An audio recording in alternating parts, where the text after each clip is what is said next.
Hello, I'm Wesley with Petsadena, and today I will be showing how to administer subcutaneous fluids, so underneath the skin, to a kitty. You'll need a line to help the fluids feed through, and also, most likely you'll have a few sets of interchangeable needles that you need to change out every time you administer fluids. So you need to use a hanger, put the hook through here, and then hang it up just on a place that you know it'll be higher than where you're administering the fluids. We want gravity to help us push the fluids down into the skin. So once we have that hooked up, it'll flow down the line and into wherever you have the line in. Once that's set up, you have the stopcock here that will allow the amount of fluids to flow. So right now this is closed.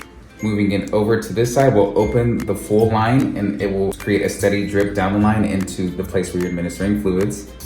Here is what we use if need be. Generally we use this if we need to give any other injections into the fluids. There's also a secondary stopping area where if you can't reach this one, you may also use this to pinch off the line here, like so. And that will stop the fluids. So when administering the fluids, you want to double check the amount that you're supposed to administer and making sure that your needle is new.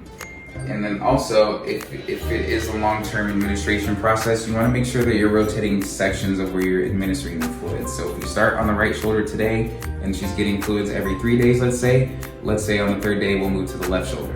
And then on the third day we'll move back to, let's say we'll move from the left to the middle part, and then 3 days later we'll move back to the right shoulder. We just want to do different sides to make sure we're not preventing or creating any type of scar tissue or that it's not hurting the pet. With that, you'll take the needle once it's brand new, remove the cap, and then what you'll do is you'll tent the skin. Cats have a pretty good amount of excess skin here, so you'll tent the skin, and what you'll do is you'll angle the needle at a 45-degree angle, and then you'll insert. Now the needle will only go as far as it can, so you can go as far as you want up to the base of the needle. I usually start with inserting about halfway through and then dropping the skin. With the skin dropping, gravity will just spread it over the rest of the needle so you don't have to push or do any more type of force with that. Once the needle is in, you can go ahead and start the line. So again, this was stopping the line. Opening it will allow the fluids to flow. And then you'll go ahead and administer to wherever the amount is. So by the 100, let's say we'll go to from 350 to 450. And once that's finished, you'll go ahead and stop the fluids. You can take just a paper towel that you'll use to place at the base of the needle. You can go ahead and also pinch where that needle base is. So you'll pinch here with that, and then you can remove the needle. The reason for pinching is just to basically seal the skin up from where we administer the fluids so they don't leak back out.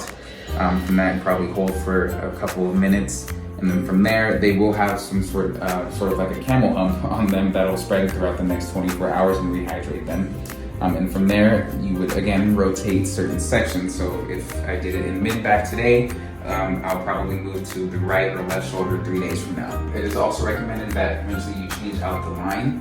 So if you do have a bag of fluids with another line, probably keep those together. And then once you run out, use a brand new bag, brand new line, and a brand new set of needles to make it as clean as possible when administering the fluids. And that's how you would do the administration of sub-Q fluids for your kitty at home.